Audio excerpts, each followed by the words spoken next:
Hello, it's me, Kyle. Welcome to Give Pause Hobby, the channel where I stop to appreciate the things I love to fill my free time with.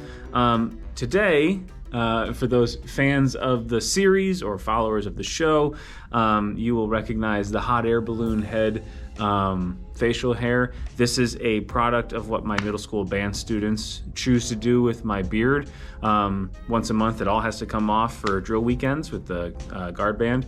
And if there's enough time that's elapsed in between them, because I hate shaving, so I don't do it unless I'm forced to. If enough time elapses and I get a good amount of beard growth, I let them vote on what we should do. And sometimes I just come up with random ideas on my own rather than find them online. I'm restricted a little bit, obviously, with me shaving it at least once every month or every 2 months at the outside. I never get much growth, like there's not like huge length to the beard. It's also a strawberry blonde beard that's rapidly becoming grayer with time, so there's only so much definition I can get. But I'm pretty happy with the hot air balloon head. Again, this is the picture showing you that inspired it, or rather I came up with, and then I tried my best to put onto my face. But just like last time, you didn't sign into this video to look at what's on my face. You signed into this video to look at Keep the Heroes Out. This is another newer game. It was fulfilled from a Kickstarter campaign at the end, I believe it was the tail end of 2022, or the very beginning of 23, I can't remember.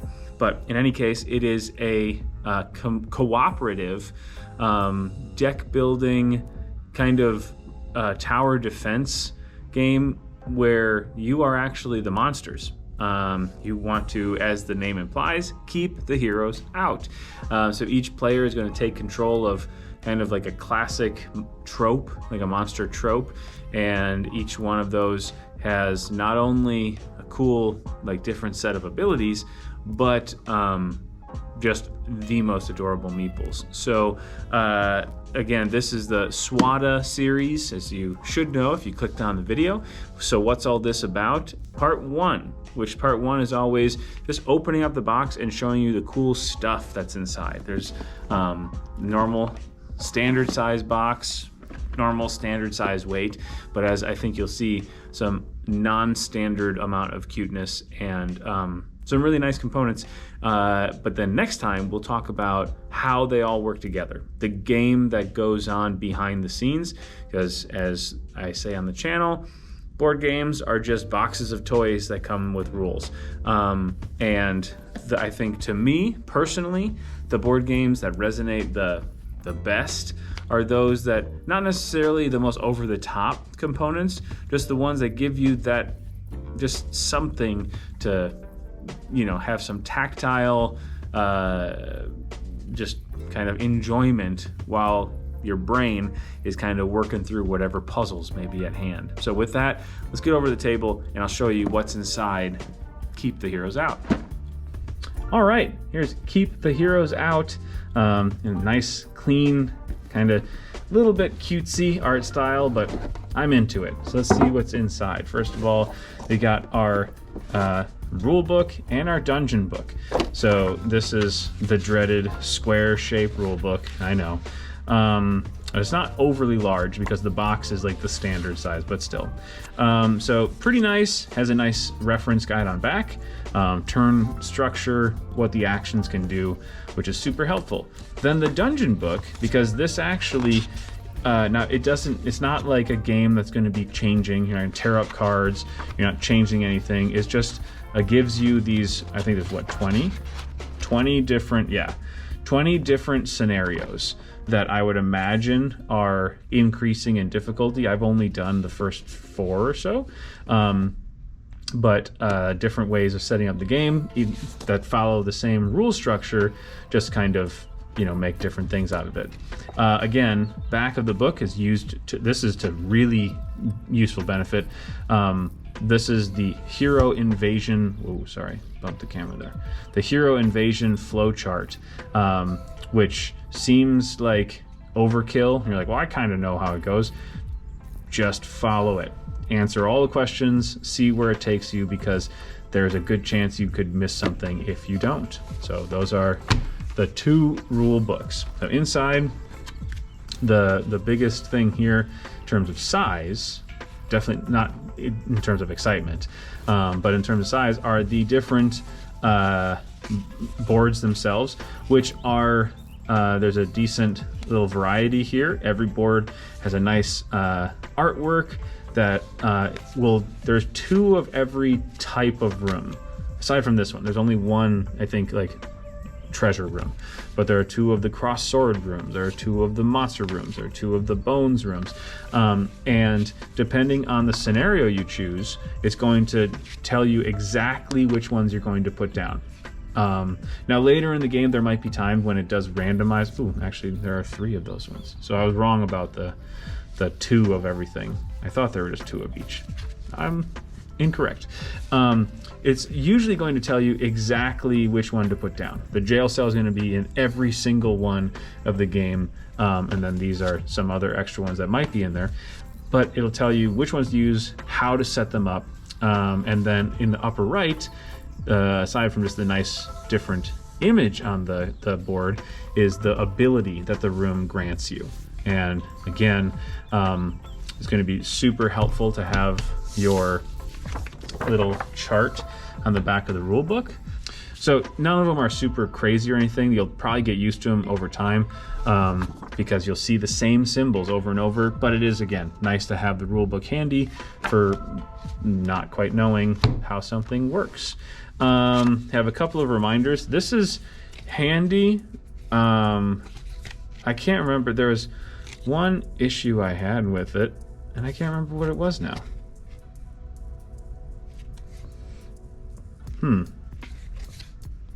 Like the first and second phase, there's on the back of the rule book, it tells you, oh, not that one.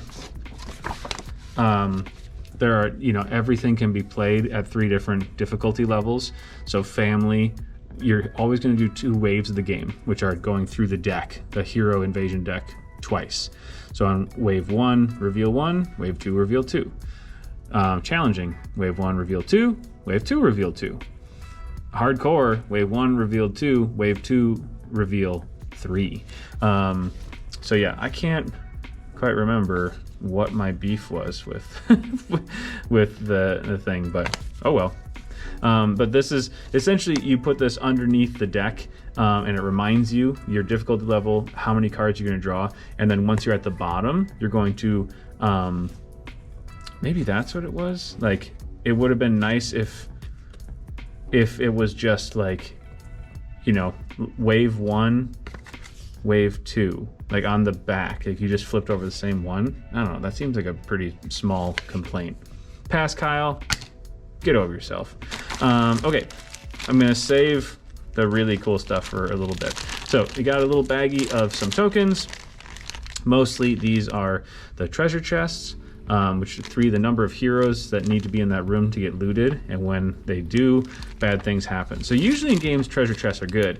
In this case, you're monsters and you have all the treasure, so you don't want the heroes to come in and mess with it. So treasure chests are liabilities in this game. Then we have some portals. You're going to open up and be able to move around the map faster.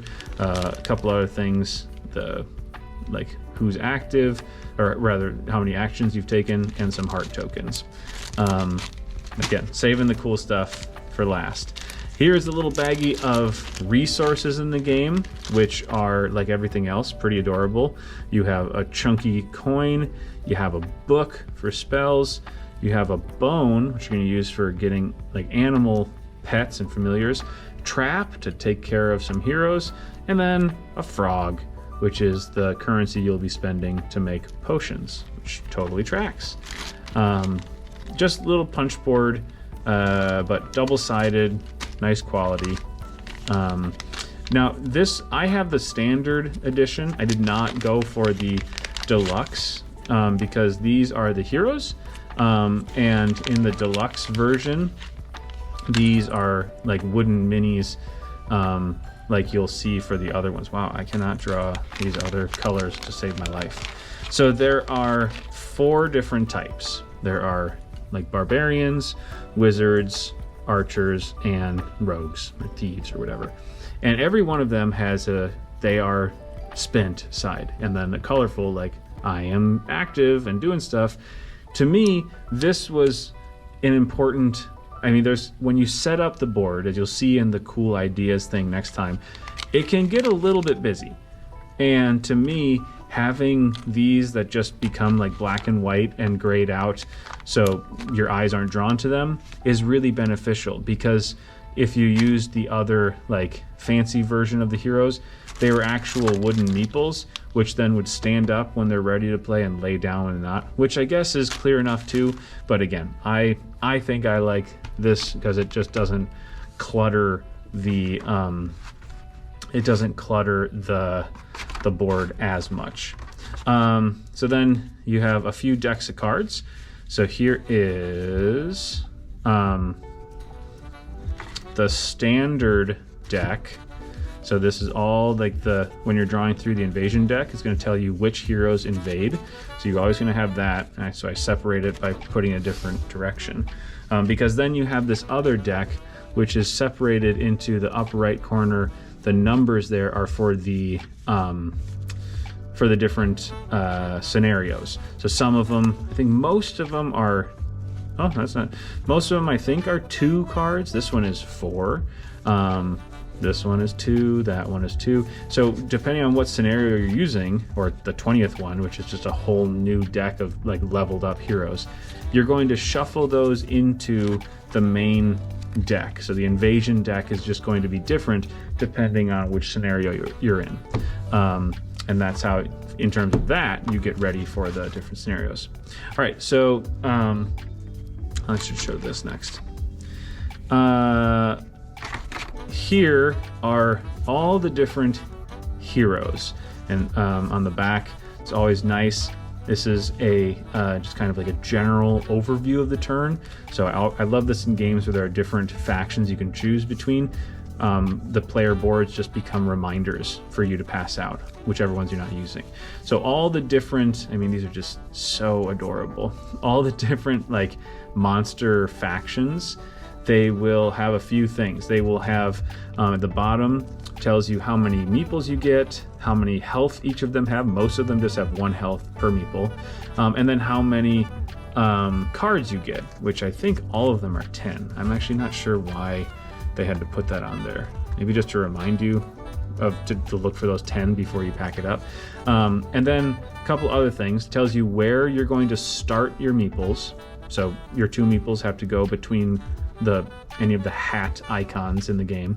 Your 4 starting slimes are going to go in any of the crossed bone rooms. And then the upper right is the general, like the pointing thing is the general action, just like the action icon of the game. So each one, like the little poke. So each one of these, you can spend your general poke action for something differently. Make a bone, drop a guy, go through a wall, shoot an arrow, draw a card, make a portal. So very different, but also very simple. But then here are the different decks. So I've organized them, as you can see, with the alternating colors. Just the simple way of anytime I have a bunch of things alternating orientation. So each of the factions is going to have a deck of 10 cards. They all are 10 strong. And I think each has either like 3 or 4 varieties of cards within it. And then everyone tells you it's, that faction has a cute picture of them. And then at the bottom just tells you what actions you can do with it. So again, a move and a poke. If you defend, you can move as many guys as you want, as many shooters as you want, or drop a guy down in an evil eye room, that sort of thing. So again, the cards, everything is just really like pops out. It's apparent once you know the nomenclature of the symbols, super obvious what everything does. And then over here, you'll notice these have the same card back as these. So this is your draw deck, or rather your market deck. which are going to be available. But in the upper right-hand corner, even though these are all from the same draw deck, there's the other one. They are going to be one of 4 different types. There's going to be items, potions, spells, and like pets. And you need to go to different rooms. For instance, no, that's not what I'm looking for. There we go. So in the cross sword room, you can, for 1 action, you can turn 1 money into 1 item. In the evil eye room, this one, 1 action, turn 1 book into 1 spell. So then you have obvious synergies. Like in this room, 1 action gets you 1 bone. In this room, 1 action turns a bone into a pet. So you need to go get those resources to then go seek out the things you want. And at the bottom, these are all better actions than you have in a draw, a trap, and a money. That's awesome. A draw, attack, and make a frog. So all of these are just, they're pretty circumstantial. They're not always going to be good for every single scenario, but these are all going to be better than the ones you're starting the game off with. But then last but not least, here is the awesome meeples of the game. So I'm showing a picture of like all of them combined, or maybe I will in a little bit. So each of them, I'm not going to take them all out here, but every faction I've just put in its own bag because there's a different amount of them. Obviously a different shape. There's the gnolls, there's a bunch of those, a bunch of adorable slimes. So some of them, like the witches, they will come with hearts because even though there are just 2 of them, but each of them takes 2 hits. Everything in the game takes 1 hit except for the witches and the dragon. He comes with 5 or 6 hearts. And so your faction kind of determines your innate ability, the cards you start with, where you start, but also which adorable meeples you have to move around. So just so delightful. Here's an image of all of them kind of lined up. So I think, I don't know, it's really hard for me to do these justice. They're just super, super well done. So as I'm packing this up, I'm just gonna do some closing thoughts. I can't wait to talk about more detail of what I think is cool about how the game works. It's, I think, pretty self-evident what's cool about how the game looks, because, I mean, come on. But one thing to be on the lookout for, I don't know if this is going to affect everybody's, but at least for my copy of the game, there was an extra gnoll character. So you're gonna wanna just double check. That is important, because if you don't have any more guys to put on the map, you can't. So it's kind of important for you to know how, like, to only have the amount that you should, and that's why that little faction card is important. So just double check. Again, I don't know if that's like a first pressing issue, Kickstarter edition issue, or if that is just like a mix-up at the publisher, or the printer rather, and that most of them are going to have that. But double check. Cleanup is super easy on this. Well, actually, cleanup's super easy if you don't take anything out of the bags. It's a little more involved, and you'll kind of see that next week. But that is the cool stuff inside Keep the Heroes Out. All right, so that is Keep the Heroes Out. Again, even more so than the second episodes, these first episodes of SWATAs always just get like the juices flowing of excitement to get back to these games, because I just love opening them up, setting them up, and living in the world for a little bit. And this one's just so darn adorable. So I can't wait to show you the cool ideas. I sort of hinted at some of them in here, but next time we'll go into more detail in terms of why this game isn't just a box of toys. What in the rules actually really makes this a special experience, and you know, a couple things to just be aware of.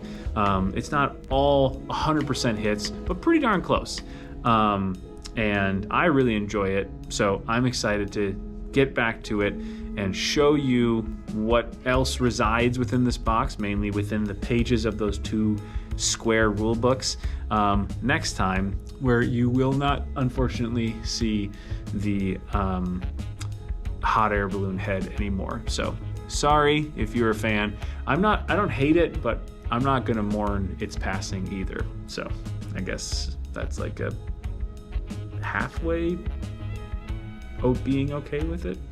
It works. Good job, middle school kids, voting on this one, I suppose. So as always, thanks for taking a pause with Give Pause. Happy gaming, and we will see you next time where we talk about the cool ideas to go along with the cool stuff and keep the heroes out.